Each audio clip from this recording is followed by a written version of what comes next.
I've been doing booktube for 3 years now, and sometimes I still feel like I don't know what I'm doing with lighting and angles and positioning and tripods and camera, whatever.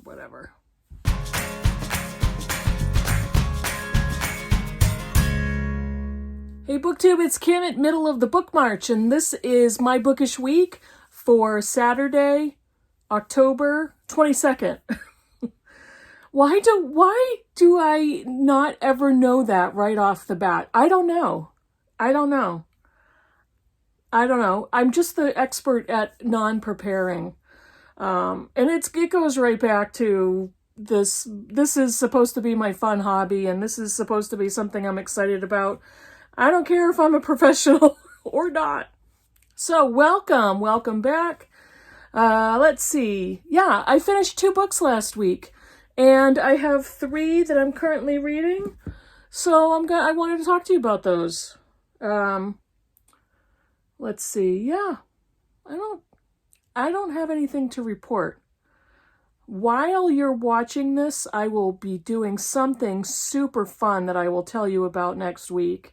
Hint, hint. Stay tuned. I know, that's shameless. I'm shameless, I really am, but it's super fun, and I really can't wait to talk about it. Yeah, so let me tell you about the books I have right next to me. So, when I did the Mookse and Gripes bucket list book tag last summer, several months ago, created by Shawn the Book Maniac, I will link his video and my video down below. There were 2 books that you all voted for me to read before the end of this year. And I am ongoing with one of them, which is Ursula K. Le Guin's Hainish novels, my Library of America volume. And the other one was this one, a Virginia Woolf book, Mrs. Dalloway. Now, I had never read anything by Virginia Woolf, and I think Mrs. Dalloway got the most votes to read this one first. So I did last week. And I have to say, this was not a great success for me. I can appreciate the beauty of Woolf's writing in this novel. I did not like the story. And it's an interesting, I think it's an interesting comment because there wasn't much of a story. It was mostly the technique that she's using that was interesting. This is a depiction of one day in the life of Clarissa Dalloway, who is a well-off woman in the early part of the 20th century who is throwing a party at her home.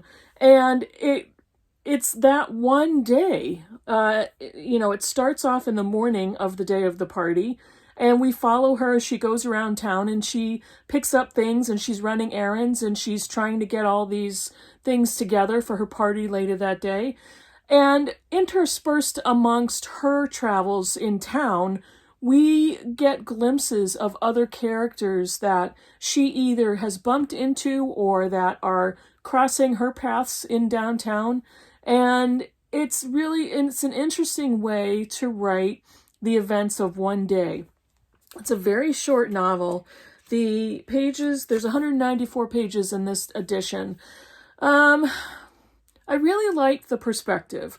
I liked how she was writing about Clarissa Dalloway and her relationships, a man from her past that comes back from his world travels. He was a childhood friend and a former fiance of hers.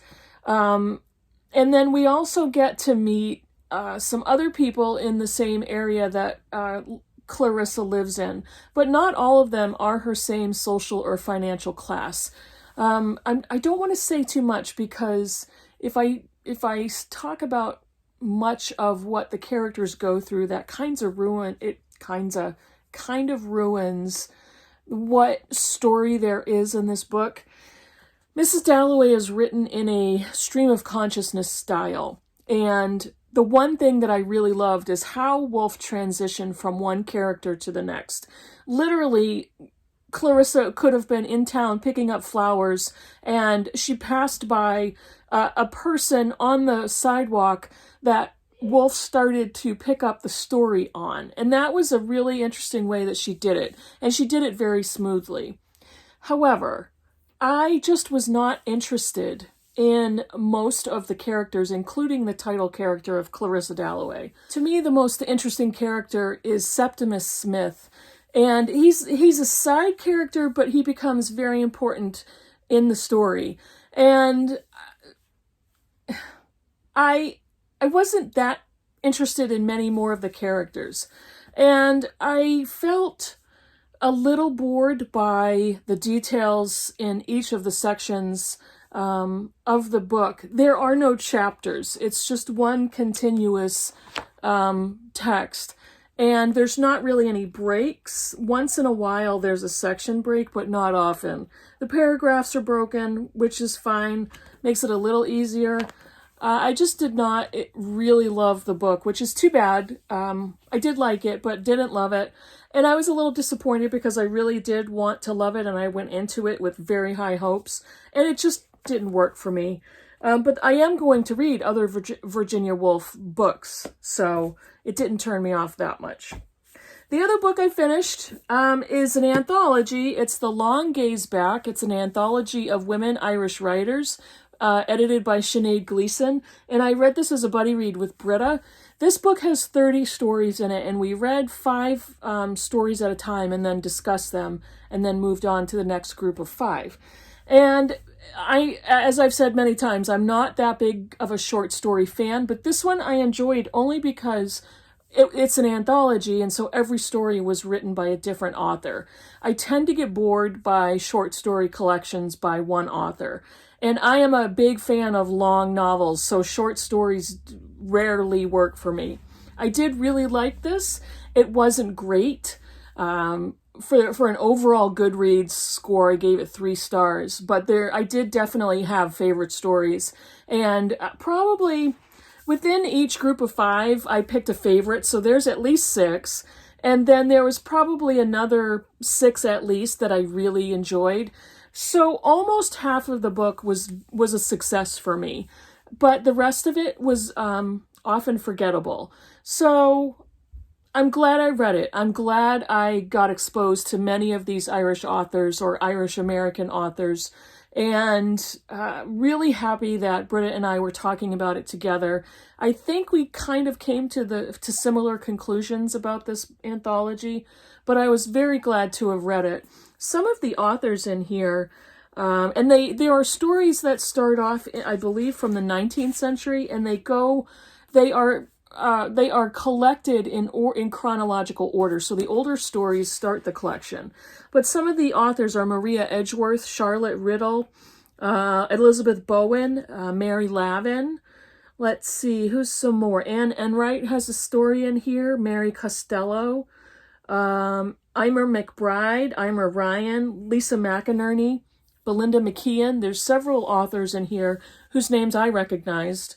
So, and many of those stories were some of my favorites, so I really enjoyed that.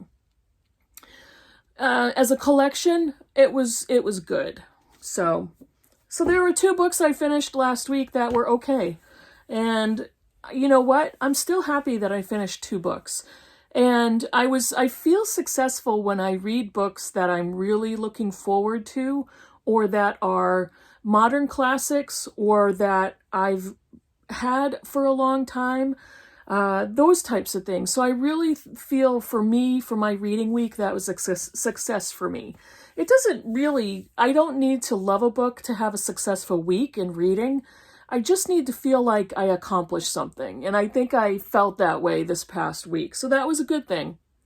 What am I currently reading? I am slowly still reading David Copperfield by Charles Dickens in honor of October. My book group and I are reading The Count of Monte Cristo by Alexander Dumas, which is a reread for me.